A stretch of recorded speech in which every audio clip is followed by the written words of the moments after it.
The way these reduction proofs will work will mostly be similar. So remember, we are going to construct an adversary B. So let me draw a box for B. So within this box, I'm going to write the code, let's say pseudocode for B. B can use this A as a subroutine.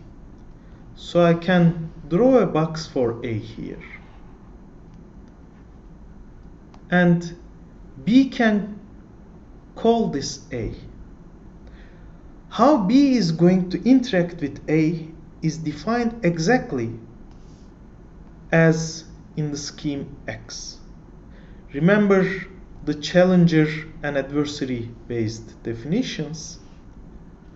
A is going to be the adversary, so it will receive some particular input from the challenger, maybe send something back, let's say receive something again, and then finally let's say output. So in this game, A will be the adversary, and we have no idea how A works. Okay. But B, we need to construct B, so we need to define the pseudocode here. Now B will act as simulating the challenger to the adversary. So the code here should look similar to the challenger in the X's security game, security experiment, as far as A is concerned. Furthermore, remember, we have no idea how A works. The only thing B knows is that A is going to behave, let's say, according to this game. So A will send some message as defined in this game, and then let's say A's output will make sure that A wins this game with some good probability. Okay? Those are the only things B can assume. For B, on the other hand, there's the game, the security associated with the scheme Y.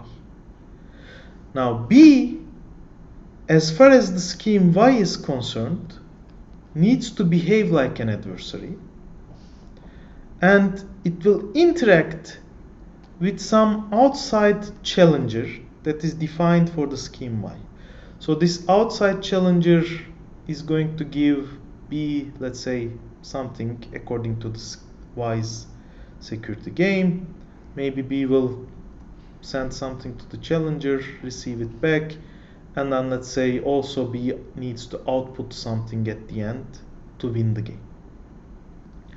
Now this challenger, there is a well-defined code here, and this code is defined by the challenger of the scheme Y.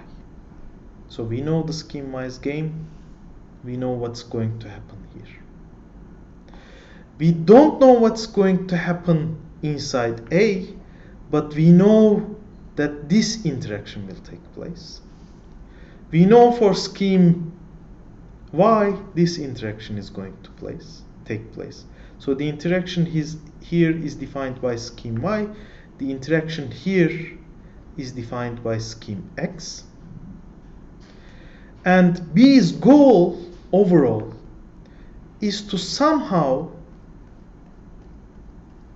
write down its code such that, let's say, these messages will somehow be tied to the messages, okay? And at the end, if A wins this game, hopefully what we want is B wins this game.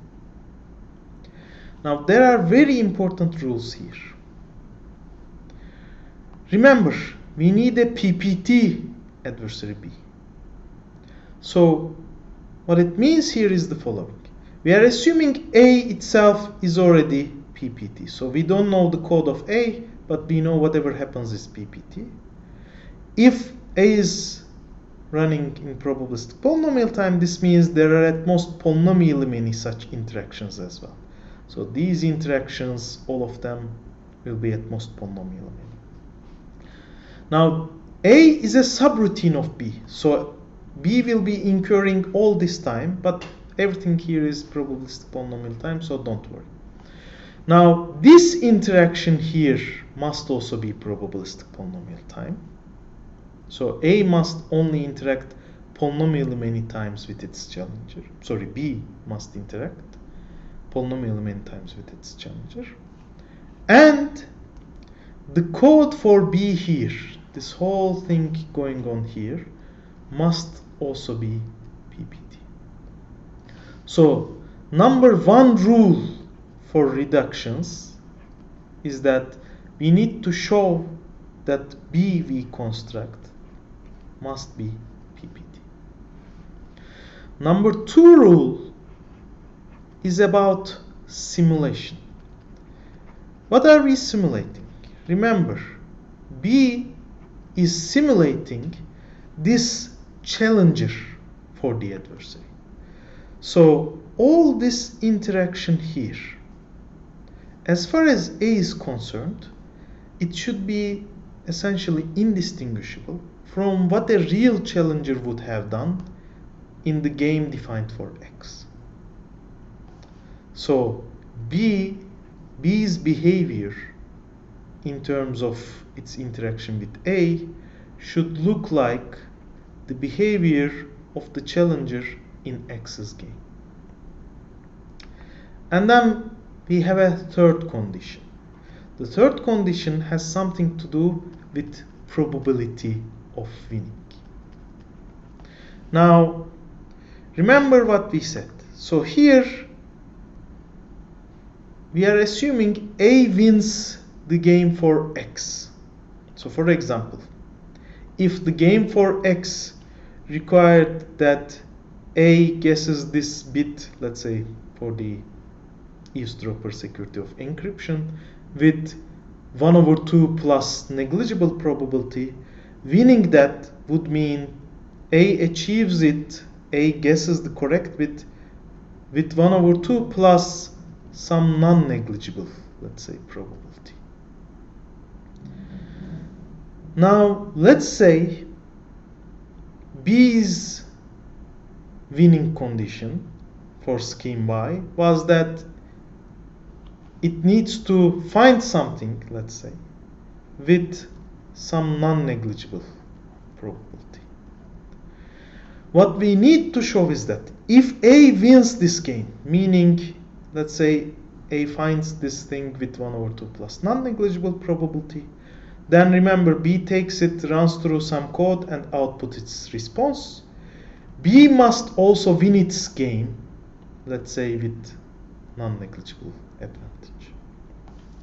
So if A has non-negligible advantage,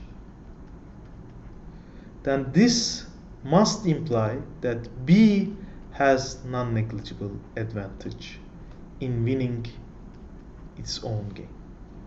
Remember, A wins the game for X, B is going to win the game for Y. For every reduction, first you provide this code, and then you need to analyze these 3 points. Show that everything you do is probabilistic polynomial time, show that B is indeed simulating the challenger for scheme X for the adversary, and show that in terms of winning probabilities, if A wins its game, B wins its game. Okay? Now remember our reasoning here. Again, in terms of contrapositive, what this would mean is the following.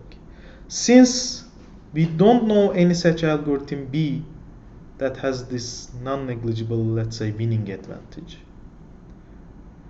all the algorithms we know as B, meaning they are trying to break scheme Y, they have only negligible advantage. Now, as for the contrapositive, if B, all algorithms B have negligible advantage, then this means all algorithms A must also have negligible advantage. Why? Remember, this was a there exists condition. When you go to the contrapositive, it becomes a for all condition. If all algorithms B have only negligible advantage because scheme Y is secure, then it implies that all algorithms A must have a negligible advantage as well. And this now concludes our proof, because if all algorithms A must have negligible advantage in breaking X, of course assuming that Y is secure, then we are done. We already proved if Y is secure, then X must be secure.